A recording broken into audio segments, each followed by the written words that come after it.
தமிழகம் எங்கும் Max Gold cash for your gold. Max Gold நீங்க தங்க மட்டும் இல்லைங்க, பிளாட்டினம், டைமண்ட், சில்வர், ரூபினி எதை வேணாலும் விற்கலாம். உங்களுக்கான பணம் ரொக்கமா கையிலயோ இல்லைன்னா பேங்க் அக்கௌண்ட்லயோ உடனடியாக செலுத்திடுவாங்க. மார்க்கெட் மதிப்பை விட 100 ரூபாய் ஒரு கிராமுக்கு உங்களுக்கு கூடுதலா கிடைக்கும். தமிழ்நாடு முழுக்க டோர் ஸ்டெப் சர்வீஸும் இவங்க ப்ரொவைட் பண்றாங்க. உங்களுக்கு கோல்ட விற்கணும்னு அதுக்கு ஒரே ஒரு பெஸ்ட் பிளேஸ் மேக்ஸ் கோல்டு தான். கால் 04445454545. வணக்கம். Big topic with Karthik Mayakumar.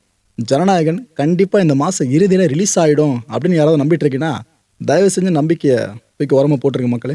இப்போ நடந்துட்டு இருக்க விஷயங்களை பார்த்தா இந்த மாதம் விடுங்க, அடுத்த மாதம் விடுங்க, அதுக்கு அடுத்த மாதமே என்னன்னு தெரியல, அப்படி போய்கிட்டு இருக்கு. நம்ம ஏற்கனவே சொல்லியிருந்தோம்ல, சென்சார் போர்டில் இந்த விஷயங்கள்லாம் இருக்கு, அது வரைக்கும் போக வாய்ப்பு இருக்குன்னு சொல்லிட்டு இப்போ ஒரு டிஸ்ட்ரிபியூட்டர் கிட்டத்தட்ட கன்ஃபார்ம் பண்ணியிருக்காங்க. இதை பற்றி தான் முழுக்க பார்க்க போகிற நிகழ்ச்சியில் போகலாம். என் நெஞ்சில் குடியிருக்கும்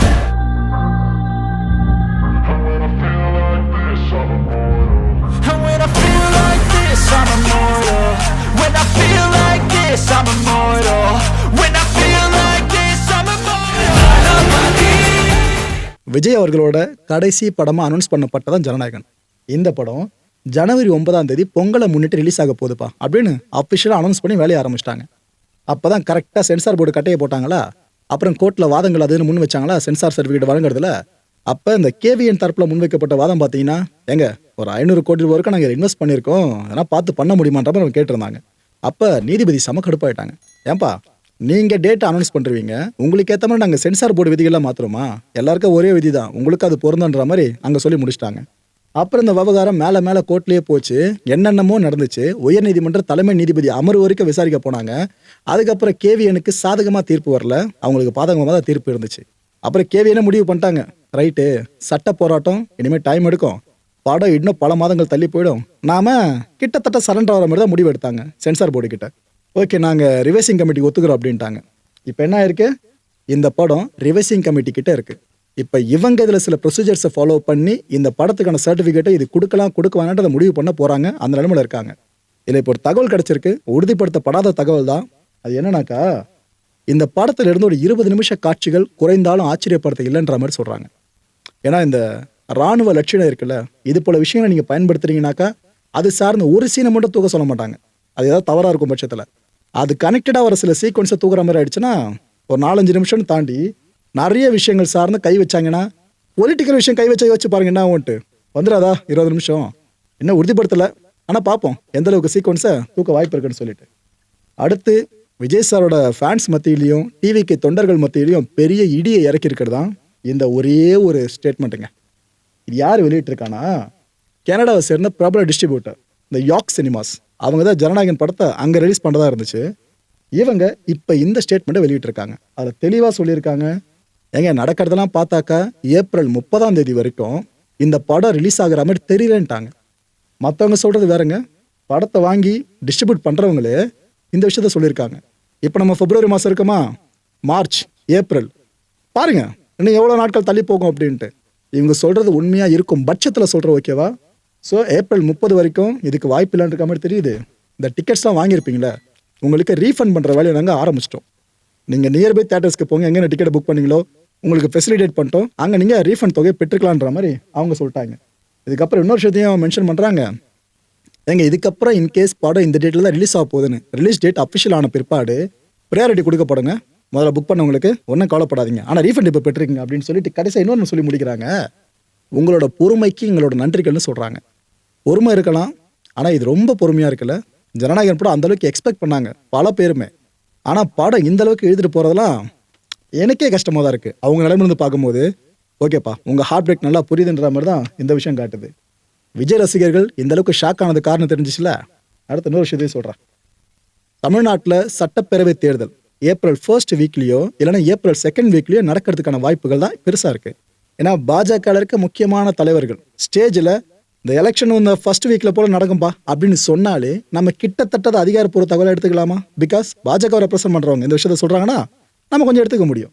அதுலேருந்து நீங்கள் ஒரு வாரம் இன்னும் எக்ஸ்டெண்டாக எடுத்து பார்த்தாலும் ஏப்ரல் 2 வீக்குள்ளே இங்கே தேர்தலை நாம் கிட்டத்தட்ட பார்க்க போகிறோம். ஸோ ஏப்ரல் 30 வரைக்குமே இந்த படம் வெளியாகிறதுக்கு எந்த சாத்தியக்கூறும் தெரியலன்ற மாதிரி இந்த யாக் சினிமா சொல்லியிருக்காங்க. ரெண்டுதே கனெக்ட் பண்ணி பார்த்தீங்கன்னா தேர்தல் நடந்து முடிஞ்சு அதுக்கப்புறம் ஆட்சியே அமைஞ்சிரும். இப்போ இருக்கவங்க ஆள போகிறாங்களா இல்லை இன்னொரு கட்சி கூட்டணி ஆள போதான்றது நம்மளுக்கு தெரிஞ்சிடும். அந்த புதிய ஆட்சி அமைஞ்ச பிற்பாடு இந்த படம் ரிலீஸ் ஆச்சுனாக்கா யோசிச்சு பாருங்க, இந்த படத்தில் பொலிட்டிக்கல் சார்ந்த நிறைய டயலாகு நிறைய சீக்வன்ஸ்லாம் ட்ரெய்லரில் பார்த்துருந்தோம்ல, அது எது இருந்தாலும் பிரோஜனம் தான் இருக்கும். இந்த எலெக்ஷனுக்கான ஒரு டிவிக்கு ப்ரொபகண்டா மூவியாக இது எல்லாமே மாறிடும்.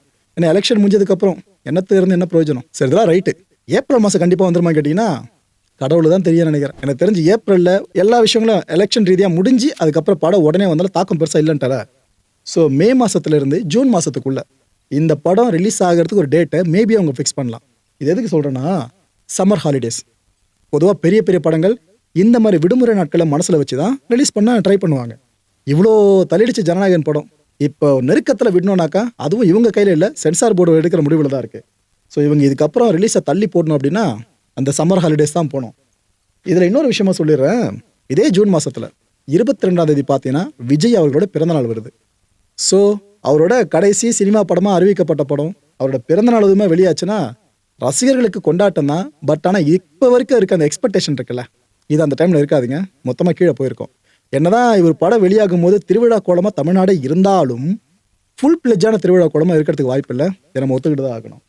ஒன் லாஸ்ட் சான்ஸ் அப்படி எடுத்துக்கிட்டிங்கன்னா சிபிஎஃப்சி மட்டும்தான். சென்சார் போர்டு மனசு வச்சா படம் உடனே ரிலீஸ் ஆகும்.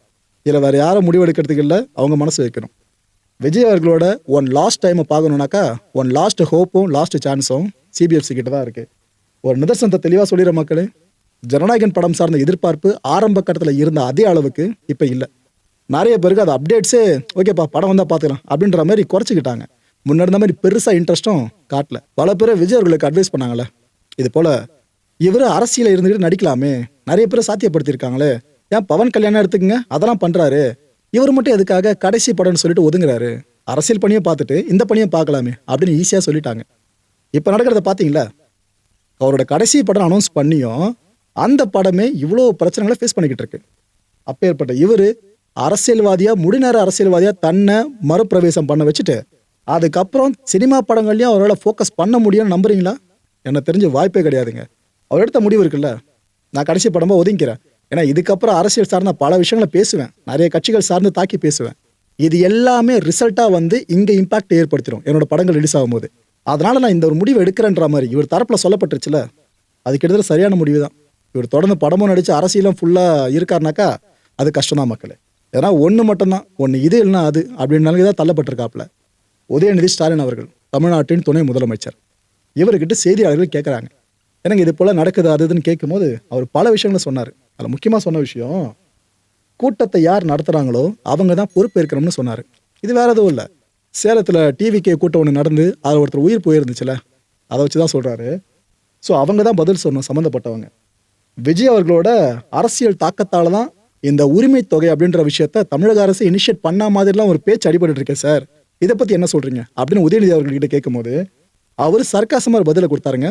ஏங்க நீங்களாம் சொல்கிறத பார்த்தா ஏதோ விஜயை பார்த்து தான் அண்ணாவே திமுகவை ஆரம்பித்தார் போல இருக்கு அப்படின்னு சொல்கிற மாதிரி இருக்குன்னு சர்க்காசமாக சொல்லிட்டு சிரிச்சு கிளம்பிட்டார் அங்கேருந்து. துணை முதலமைச்சர் பேசினதை பார்த்துட்டோம். அடுத்து ஒரு அமைச்சர் சொன்னதே சொல்லிடுறேன், மா சுப்பிரமணியம் அவர்கள். இவர் என்ன சொல்கிறாருன்னா, விஜய் பிறக்கிறதுக்கு முன்னாடியே இங்கே பல சாதனைகள் நிகழ்த்தப்பட்டாச்சு, அரசியல் அரங்கில் கட்சிகளாக ஆண்டவங்க பல சாதனை நிகழ்த்தியாச்சு. கலைஞரோட சாதனை இருக்குல்ல, இதை விஜய் எங்கேயுமே குறிப்பிடுறதே கிடையாது. இது விஜயோட அறியாமை இருக்குல்ல, அந்த அறியாமை உச்சத்தில் இருக்கிறதா காட்டுறதா அவர் சொல்கிறாரு. கரியரோட உச்சம் விஜய் சாரோட அந்த ஃபேமஸான டேர்ம் இருக்குல்ல, அதைத்தான் குத்தி காட்டுற மாதிரி இங்கே ஒரு இந்த வார்த்தையில் பயன்படுத்தியிருக்காப்புல. இதெல்லாம் முடிஞ்சு அப்படியே கொஞ்சம் வரீங்கனாக்கா இந்த பிரபல நடிகை சார்ந்து நயனா நாகேந்திரன் சொன்ன ஒரு விஷயம், அது இன்னும் தீ பிடிச்சி எரிஞ்சுக்கிட்டு இருக்கல. நிறைய பேரும் நாகேந்திரன் அவர்களுக்கு எதிராக கருத்துக்களை போட ஆரம்பிச்சிட்டாங்க. தமிழக பாஜக தலைவர் வேறு அவர், மருத்துவர் ராமதாஸ் இருக்கார்ல, அவர் தெளிவாக சொன்ன ஒரு விஷயம், இல்லைங்க அவருடைய பேசியிருக்கக்கூடாது நயினார், ஏன்னா அரசியல் இருக்காருன்றதுக்காக விஜய் அவர்கள் அவரோட பர்சனல் லைஃப்ன்ற மாதிரி ஏதோ இது போல் நடிகையோடு சம்மந்தப்பட்டு பேசினாலும் அவர் பேசியிருக்கக்கூடாது, அதுக்கு ஒரு வருத்தம் தெரிவிக்கணும் அப்படின்னு சொல்லியிருந்தார். இப்போ நயினார் அண்ணங்கிட்ட ப்ரெஸ் பீப்புள் மைக்கை போட்டாங்க, என்னங்க நீங்கள் வருத்தம் தெரிவிக்கணும்னு சொல்கிறாங்க, தெரிவிப்பீங்களா அப்படின்ட்டு. அவர் முடியவே முடியாதுன்னு சொல்லிட்டாருங்க. அவர் சொன்ன விஷயம் என்ன தெரியுமா, யார் மனசும் புண்படக்கூடாது அப்படின்னு நினைக்கிறவன்னா புண்படுத்தணுன்ற நோக்கம் எனக்கு கிடையாதுன்னு சொல்லிட்டு அந்த கேள்வி எப்படி கடந்து போயிட்டார். இப்போ அந்த விஷயத்தில் இதுதான் அப்டேட்டாக வந்திருக்கு. இதுக்கு மத்தியில் மோடி அவர்கள் வர்ற 1ஆம் தேதி வாக்கில் மதுரையில் ஒரு பெரிய பொதுக்கூட்டத்தில் கலந்துக்கிறாங்க.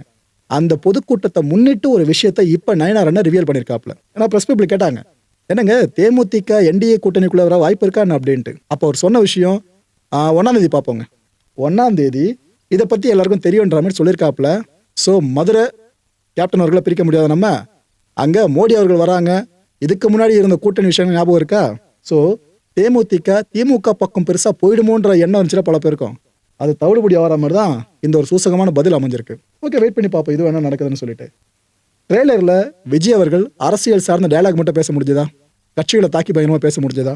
ஆனால் நிஜத்தில் பார்த்தீங்களா, பவர் மட்டும் தான் அல்டிமேட்ன்றது இப்போ ஒரு முறை ப்ரூவ் ஆகிட்டு இருக்கு. ஸோ நீங்கள் என்ன வேணாலும் எங்கே வேணாலும் பேசலாம், ஆனால் பவர் யார்கிட்ட இருக்கும்? அவங்க நினைக்கிறது மட்டும் தான் எப்போவுமே நடக்கும். சட்டத்துக்கு உட்பட்ட சில விஷயங்களும் நடந்துகிட்டு இருக்கும். அதான் இப்போ கண்கூட பார்த்துக்கிட்டே இருக்கும். மக்களை இந்த கான்டென்ட்டை பொறுத்தவரைக்கும் மனசில் ஒரே வினா இருக்குது. முடிஞ்ச அதுக்கான பதில்களை உங்களால் முடியும். கீழே கமெண்ட் செக்ஷனில் கமெண்ட் லீவ் பண்ணுங்க. என்டிஏ கூட்டணிக்குள்ள, இட் மீன்ஸ் பாஜக கூட்டணி இருக்குல்ல, பாஜக அதிமுக, இந்த கூட்டணிக்குள்ள மட்டும் விஜய் அவர்கள் போயிட்டார் அப்படின்னா அதுக்கப்புறம் என்ன மேஜிக் நடக்கும்னு நினைக்கிறீங்க? அடுத்த நிகழ்ச்சி சந்திக்கலாம். நன்றி, வணக்கம். தமிழகம் எங்கும் Max Gold, cash for your gold. Max Gold நீங்க தங்க மட்டும் இல்லைங்க, பிளாட்டினம், டைமண்ட், சில்வர், ரூபினி எதை வேணாலும் விற்கலாம். உங்களுக்கான பணம் ரொக்கமா கையிலயோ இல்லைன்னா பேங்க் அக்கௌண்ட்லயோ உடனடியாக செலுத்திடுவாங்க. மார்க்கெட் மதிப்பை விட 100 ரூபாய் ஒரு கிராமுக்கு உங்களுக்கு கூடுதலா கிடைக்கும். தமிழ்நாடு முழுக்க டோர் ஸ்டெப் சர்வீஸ் இவங்க ப்ரொவைட் பண்றாங்க. உங்களுக்கு கோல்ட விற்கணும்னு அதுக்கு ஒரே ஒரு பெஸ்ட் பிளேஸ் மேக்ஸ் கோல்டு தான். கால் 04445454545. என் நண்பர் மாயம் ஸ்டுடியோஸ் நேயர்களே, மாயம் பக்தின்னு ஆன்மீகத்துக்காக பிரத்யேகமா ஒரு சேனலை கொண்டு வந்திருக்கோம். மறக்காம சப்ஸ்கிரைப் பண்ணி அந்த சேனலுக்கு உங்களோட ஆதரவை மனப்பூர்வமா தெரிவிங்க. வணக்கம் மாயம் ஸ்டுடியோஸ் நண்பர்களே. மாயம் ட்ரெண்ட்ஸ் அப்படின்ற ஒரு புதிய ஃபேஸ்புக் பேஜை ஓப்பன் பண்ணியிருக்கோம்.